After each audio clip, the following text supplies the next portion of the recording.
Bismillahirrahmanirrahim. Qala al-musannif rahimahullah ta'ala wa nafa'ana bihi fi ulumi fid dharain. Amin.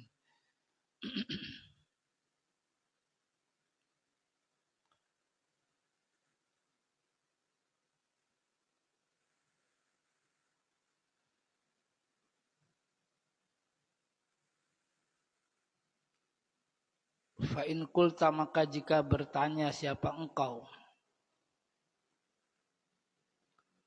famal hilatu, maka apakah strategi, idzan kalau begitu, lana bagi kita, fi hadzal adu, pada musuh ini, wa matadbir, dan apakah aturannya, fi amri, pada urusannya. Fabayyin, maka jelaskanlah lana kepada kami, dzalika, akan yang demikian itu.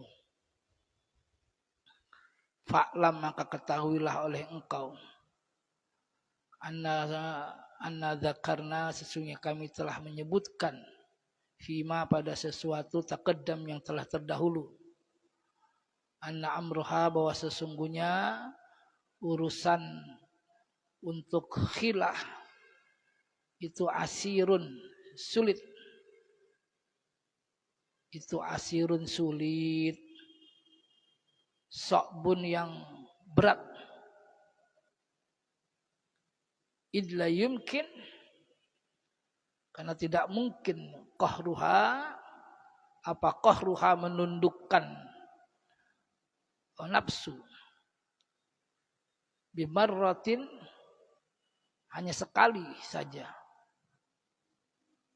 Kasairil a'da, sebagaimana para musuh.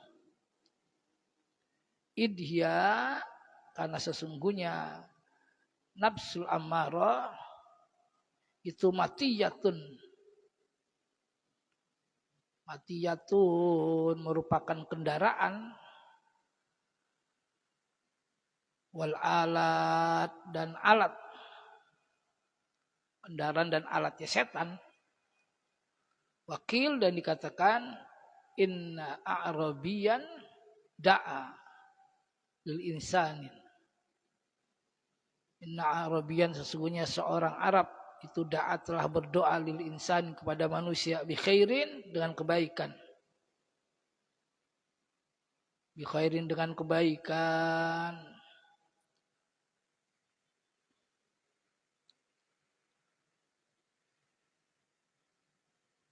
Kabbatallahu, yang semoga membinasakan siapa Allah, kullal adu, segala atau setiap musuh, laka, untukmu, illa nafsak, kecuali nafsumu,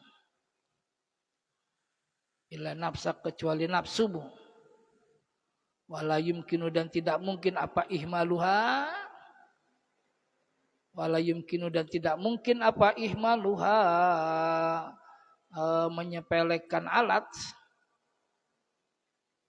bimarrah, sekali, di makani dzaruriha, karena tempat kebahayaannya, atau karena keadaan bahaya yang dahsyat.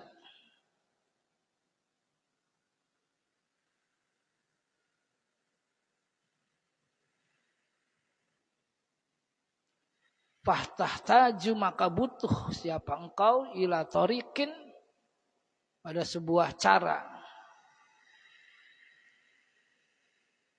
ila tariqaini, yaitu pada dua cara.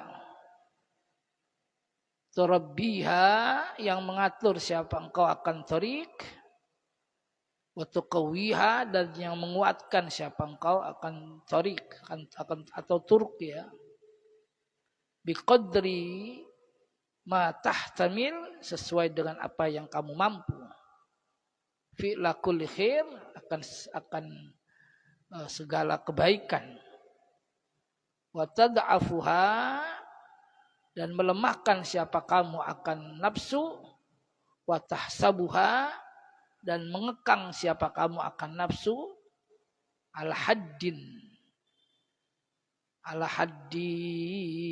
dengan berbagai macam upaya. Al-hadin dengan berbagai macam upaya lim tamada agar tunduk siapa nafs. Fa anta maka bermula engkau itu min amriha dari urusan nafsu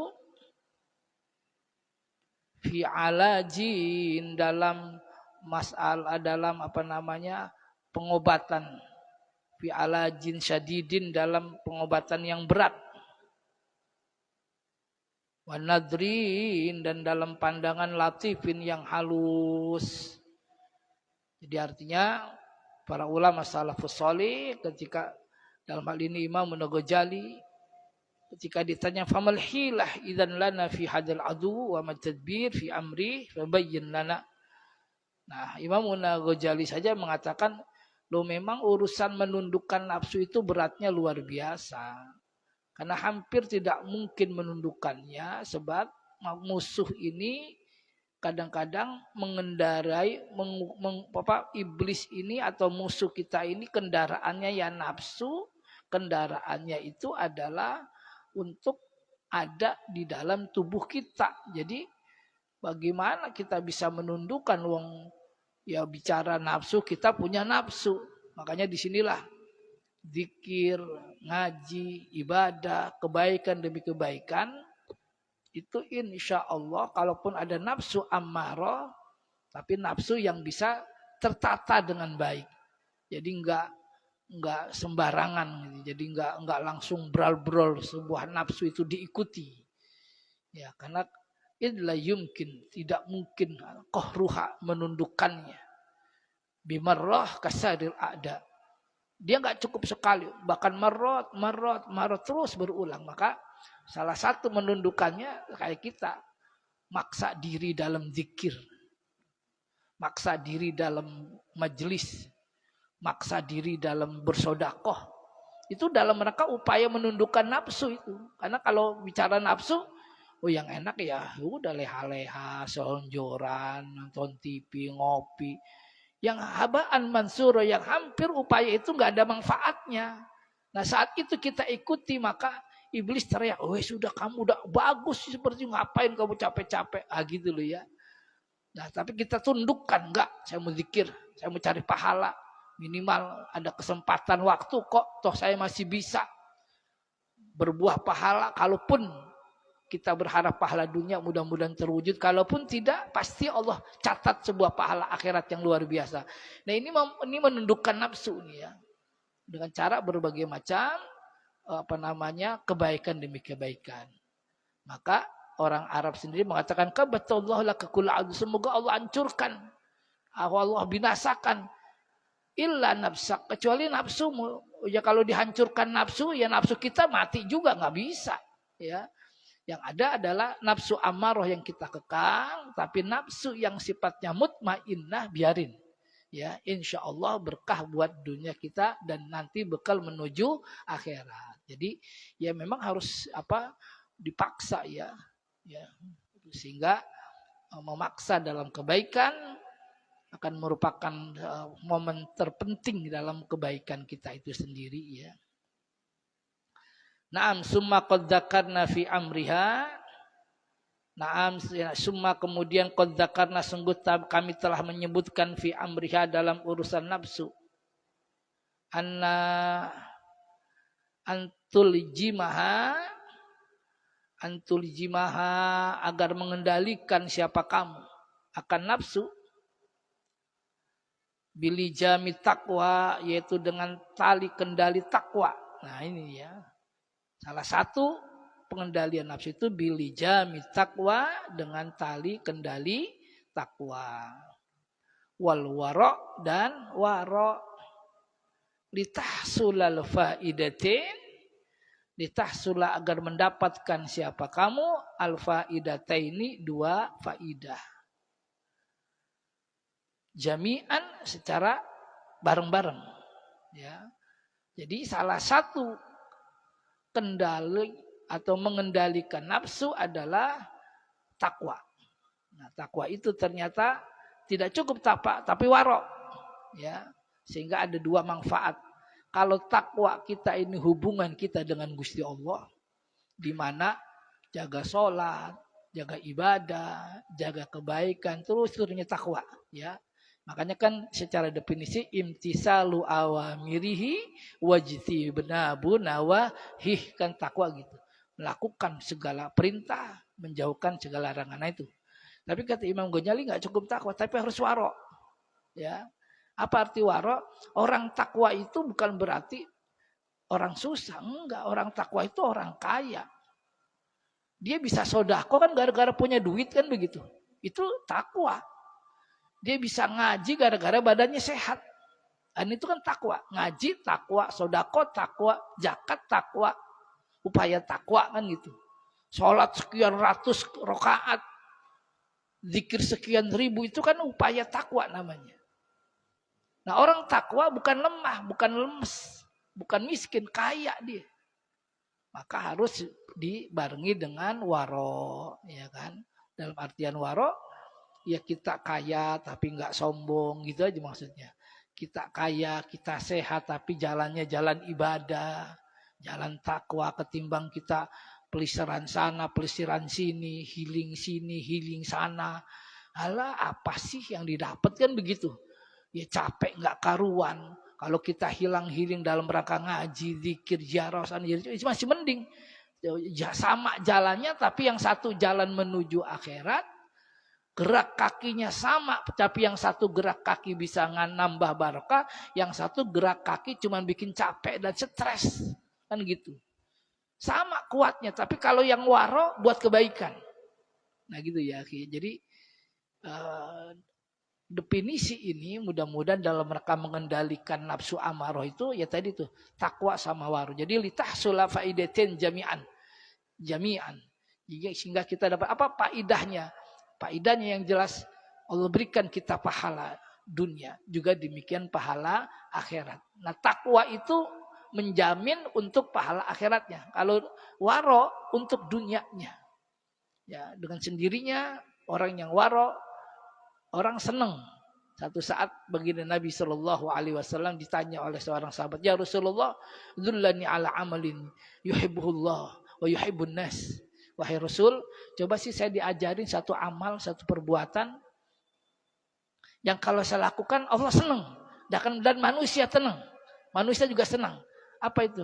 Faqala sallallahu alaihi wasallam, maka Nabi sallallahu alaihi wasallam mengatakan ijhad fid dunya, berjuhud kamu di dunia, bil wara.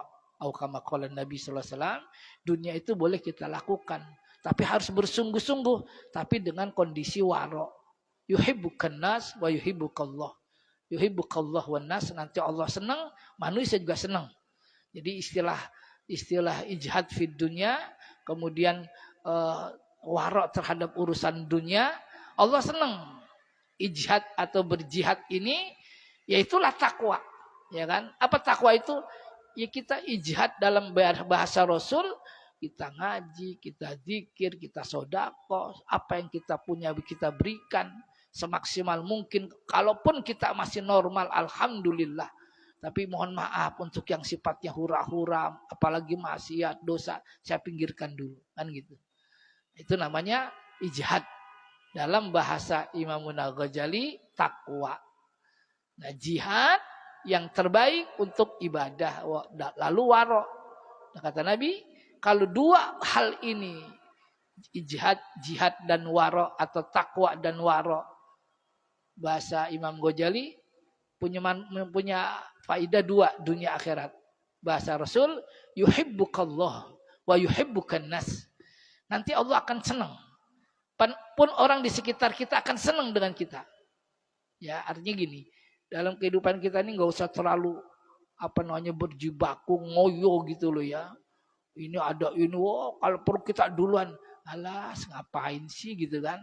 Kalau memang kita sampai ya biasa aja, nggak usah sodok sana, sodok sini, ya injek sana, naudzubillah min dzalik. Ya normal. Kalaupun kita berpolitik, waro itu tidak berarti meninggalkan dunia. Apapun dipakai, dijalankan, tapi dengan catatan dia sifat dan pribadinya nggak sodok sana, sodok sini, nggak meramaikan diri di medsos, nggak meramaikan diri di sosial media, nggak, normal aja.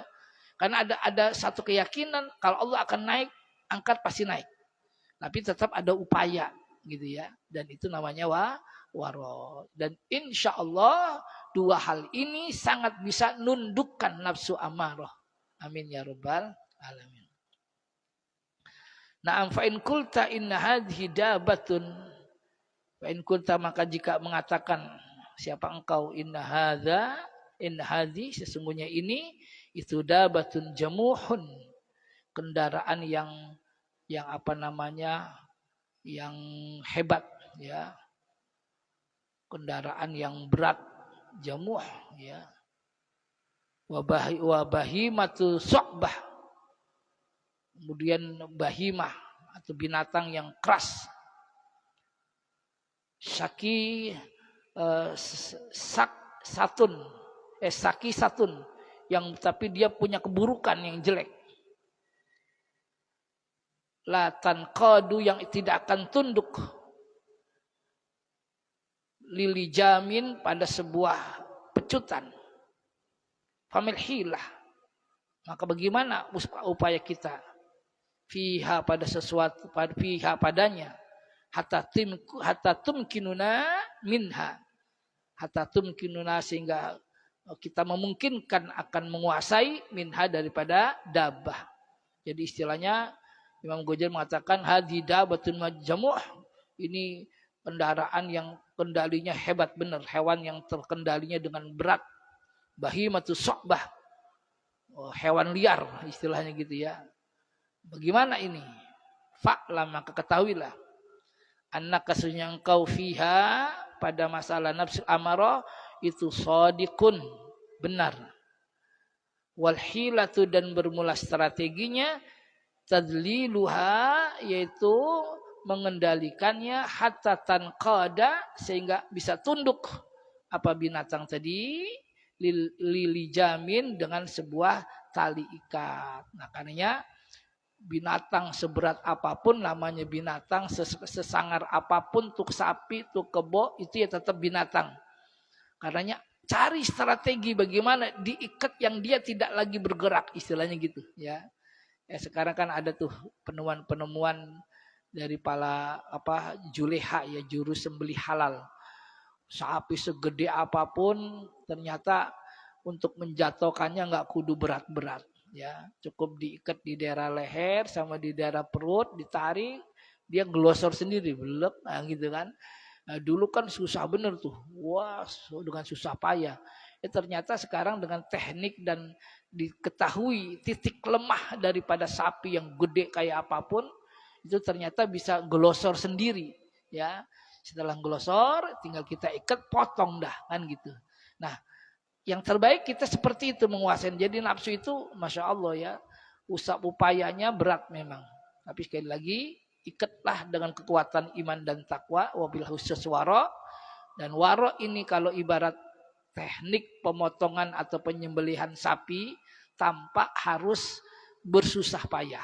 Ya, diikat lehernya, ditarik ke belakang, kemudian di daerah pinggang belakang itu diikat yang kuat. Tinggal ditarik, set, jatuh sendiri, nah, gitu kan. Nah artinya seberat dan sepinter dan segalak apapun tuh sapi, kerbau, jatuh di tangan orang-orang yang sabar, bukan orang-orang yang kuat ya. Orang kuat malah diseruduk nantinya kan gitu. Ternyata dengan dielus-elus ya, jatuh gitu kan. Kalau dulu ya dijagal-jagal itu untuk mempercepat sebuah penyembelihan, itu biasanya sapi itu dimasukin kerangkeng, dan kerangkengnya itu ada namanya alat kejut kayak kita setrum. Jadi setrumnya itu adanya di pas kena congornya. Nah, kena congor tuh sapi kaget, pas kaget dia pingsan sebentar, itu langsung dipotong oleh penjagal ya. Cukup dengan sendiri karena udah pingsan. Tapi jangan lama-lama, karena pingsan kurang lebih beberapa menit. Kalau lama dikit dia kembali lagi ngamuk lagi gitu ya. Artinya itu teknik ya. Saya lihat di waktu itu di Cakung gitu ya. Penyembelihan sapi yang sekian banyak oleh satu orang. Ternyata modelnya kejutkan dengan setrum ya, tapi tidak sampai mati, pokoknya sekedar pingsan langsung dipotong, dan itu diyakini kebolehannya ya, karena memang dikejar target untuk segera penyembelihan itu, daging itu sampai ke konsumen di pagi harinya. Naam, jadi harus dikendalikan. Qala ulama-una radhiyallahu anhum. Qala telah berkata siapa ulama-una, para pemimpin ulama-ulama kita. Radhiyallahu anhum, semoga Allah meridhoi mereka. Innama, sesungguhnya, yuzallilun nafs. Yuzallilu, bisa menundukkan siapa man an-nafsa, akan nafsu ammarah. An-nafsa, akan nafsu ammarah, wa yuksir, dan bisa menghancurkan hawaha, akan hawa nafsunya. Hawaha, akan hawa nafsunya. Salah satu asya'a, dengan 3 hal. Salah satu asya'a, dengan 3 hal. Ahaduha, salah satu dari salas, atau bermula salah satunya, man usyahawati, yaitu man usyahawati, mencegah syahwat atau mengekang syahwat. Fa inna dabatal haruna, karena sesungguhnya binatang-binatang yang keras kepala atau binatang-binatang yang liar,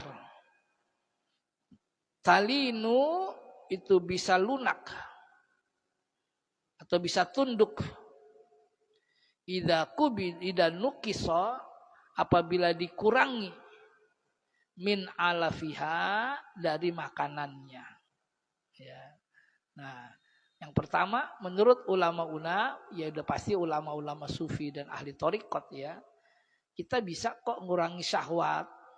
Apa itu caranya? Maka seperti adabah al-harun, talinu idza nuqisa min alafiha. Binatang-binatang itu kalau tahu ini binatangnya laparan, galak, ya kurangin aja makannya, nanti gak lemes, istilahnya gitu. Nah, jadi jangan dikasih makan banyak, ya pantas dia gerangsangan terus, kurangin makannya, lemes juga dia nggak galak, istilahnya gitu ya. Nah, sama kita kalau, ya mohon maaf ya, kalau kita di antara umur antara 20 sampai 40 itu, taruhlah 35, itu kalau kita nggak puasa, naudzubillah, sering terjadi hal-hal yang kita tidak inginkan ya. Karena saat 20 sampai 40 itu masa-masa kita berproduksi, baik kerjanya, baik syahwatnya, itu lagi full-fullnya. Tapi ingat, kalau diliarkan, dibebaskan, itu bahaya ya, sangat bahaya. Maka ya sudahlah, masa muda seperti itu akan lebih bagus kita pakai zikir ya kan, puasa, karena kekuatan kita masih full. Lagi muda puasa nggak sahur nggak masalah. Kalau tua puasa nggak sahur jadi masalah. Ya, ya sudah. Saat itu makanya kita bersyukur ya, alhamdulillah, saat muda di pesantren, ya tua di tengah umat sudah ya mau macam-macam yang nggak pantas kan gitu kan. Ya artinya di mana dulu pernah dikurangi makan kita, baik dengan puasa ini, puasa itu, upaya ngurangin ya. Upaya ngurangin. Maka kalau saya ingat guru kita Kiai Nur itu, di awal-awal Kiai itu memberikan amalan puasa Daud, puasa Senin Kemis selama 41 hari. Itu ya alhamdulillah saat Al-Fakir masih muda, masih umur sekitar 20-an ya. Masih kuliah waktu itu bahkan. Lulus aliyah bahkan. Bahkan sebelum aliyah. Ketika melihat kondisi ya. Bahkan waktu itu belum, anak-anak santri yang lain belum puasa itu. Alhamdulillah saya suruh puasa dulu, udah mau puasa. Puasa Senin Kemisnya. Kemudian puasa Daud, baru setelah itu kurang lebih 3 tahun berikutnya baru dipaksakan. Ini jadi kebutuhan karena memang ya lagi-lagi masa muda yang mungkin bisa saja kita berbuat macam-macam, tapi dengan puasa, dengan zikir, Allah akan lindungi kita ya. Kemampuan kemampuan mengurangi makanan itu salah satu cara untuk menghilangkan hal-hal yang kalau itu dibiarkan bahaya dan akan menimbulkan hal-hal yang tidak bagus. Kalau kita kuatkan, ya. Baik, next mana tadi?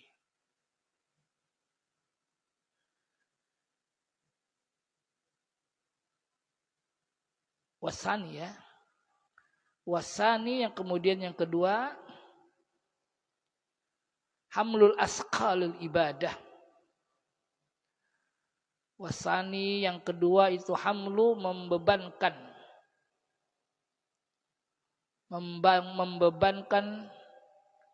asqalul ibadah. Ibadah asqalil ibadah yang berat. Alaiha akan nafs. Fa innal himar, karena sesungguhnya keledai idza zida fi hamlih, apabila ditambahkan bebannya ma'an nuqsani min alafih, bersama atau dengan dikurangi makanannya, tazallala, maka dia menjadi patuh, wan qada, dan nurut. Nah, ini teori kedua. Jadi teori pertama, banyakin puasa, kurangin makan. Jangan makan-makan yang bernyawa, gitu ya. Makanya kan ada, ya alhamdulillah ya, Al-Fakir sempat pernah puasa dengan tidak bernyawa, bahkan puasa mutih. Itu bukan maksudnya apa-apa itu. Setelah direnung-renung, itu maksudnya kemampuan diri menguasai nafsu gitu aja ya. Karena dengan makan yang bernyawa itu kan dahsyat gitu. Maka kurangi makan itu. Nah, maka pada teori kedua adalah membebankan diri dengan ibadah-ibadah yang berat. Artinya apa? Banyakin sholat, banyakin apa-apa. Nanti kita dengan sendirinya berkurang tuh. Gerangsangan kita terhadap nafsu itu kurang. Sebagaimana fa'innal himar idza zida fi hamli ma'an nuqsan min alafih tadallal wan qada. Keledai itu ternyata tambahin aja bebannya. Beban ditambahin berat, makannya dikurangin, dia makin enggak berdaya itu. Walaupun masih kuat, tapi dia makin tunduk. Karena ketika dia kenyang, terus bebannya ente, larinya kenceng banget istilahnya gitu. Tapi ketika beban tambah, makan kurang, makin remah dia. Dan ternyata manusia nggak beda jauh gitu loh ya. Jadi paksain ibadah. Nah, jadi sekali lagi buat kita yang sekarang sudah mungkin ada yang 40 atau mungkin yang belum 40, coba teori ini agar kita nafsu nggak boleh hilang, tapi harus dilijam, dikendalikan. Apa kendalinya? Puasa. Apa kendalinya? Dzikir. Yang berat-berat gitu aja. Kalau perlu puasa kalau puasa Daud sedang ya, berat enggak, enteng enggak, karena puasa hari ini puasa, besok enggak gitu kan, enteng lah. Ya, dan itu juga kesenangan guru kita gitu kan. Enteng. Kenapa? Kalau tiap hari puasa takutnya nanti kelemahan. Kalau kelemahan bahaya juga. Kelemahan apalagi ada istri, jangan, bahaya. Ya sedang-sedang aja gitu, ya. Nah, baru yang kedua, coba makannya, ya. Makan dikurangi. Wah, yang kedua ibadahnya banyakin, ya. Ibadah banyakin dengan juga jangan terlalu banyak makan, ya. Makan terutama yang bernyawa. Maka kenapa ada istilah ya, jangan makan yang bernyawa. Kenapa? Yang bernyawa itu mengandung kekuatan ini apa? Dari sumber makanannya itu, ya. Itu ada energi yang berontak. Kenapa juga kita haram makan yang najis-najis, haram makan daging misalnya singa, ya, babi atau anjing. Karena apa? Binatang-binatang ini nafsunya dahsyat, ya, nafsunya berontak. Makan itu jadi singa beneran sampean. Makanya haram, ya kan? Babi kenapa nggak boleh? Lu babi ini terlalu kotor. binatang yang jorok, jangankan makanan, tainya dia makan. Masa sih kita orang Islam yang diizinkan oleh Allah, diinginkan oleh Allah, Anda menjadi orang yang bersih, yang bagus, masa tai sendiri dimakan? Maka haramlah makanan yang kotor. Dan itu tidak ada lain, biar kita sebagai muslim mampu menguasai hawa nafsu. Maksudnya gitu ya. Baik, kemudian yang ketiga, biar tanggung ya. Wasalis al-isti'anah. Al-isti'anah billahi azza wa jal wa tadurru'. Yang ketiga, minta pertolongan kepada Allah, wa tadarru' dan merendah. Ya, ilahi kepada Allah, bi ayyuinaka, agar Allah membantumu. Agar Allah membantumu. Wa illa, dan apabila tidak, fala makhlaso, maka tidak ada tempat keluar. Tidak ada ke tempat keluar, ya. 3 hal. Kurangin makan, banyakin sholat, ya, beban-beban ibadah, insya Allah patuh. Yang ketiganya adalah jangan lupa minta tolong sama Allah. Insya Allah kemampuan kita menguasai nafsu selamat, ya. Zikir, puasa, kurang makan, kemudian minta tolong sama Gusti Allah. Nah, maka sekali lagi kalau ulama-ulama hikmah, bahkan pesantren-pesantren thariqah itu selalu secara tidak langsung mewajibkan santri-santrinya, ayo puasa ini, puasa ini, puasa ini. Nah, buat kita yang sedang belajar Imam Ghazali dalam thariqah sufinya, ya minimal kita biar selamat dari nafsu amarah kita sendiri. Caranya ya tadi tuh, suruh ngurangin makan berarti banyak puasa. Suruh sholat yang banyak berarti jaga sholat kita. Ya tahajudnya, duhanya, sodakonya, paksain ngono lho ya. Baru minta tolong sama Gusti Allah. Ya Allah, tolong kami, tolong kami. Biar selamat dunia dan akhirat. Nah, sampai situ ya. Amat tasma sampai situ ya. Sampai amat tasma.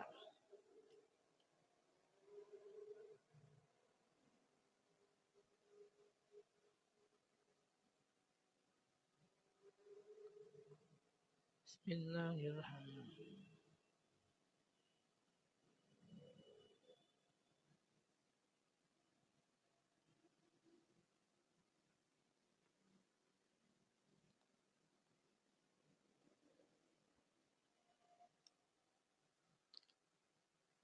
Visual ada yang mau didiskusikan, saya persilakan.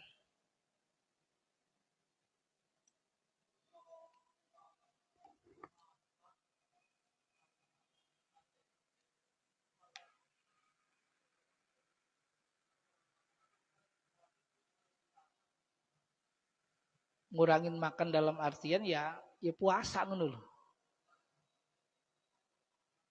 Iya, bukan mengurangi jatah makan istri, jatah makan anak, jangan. Puasa maksudnya.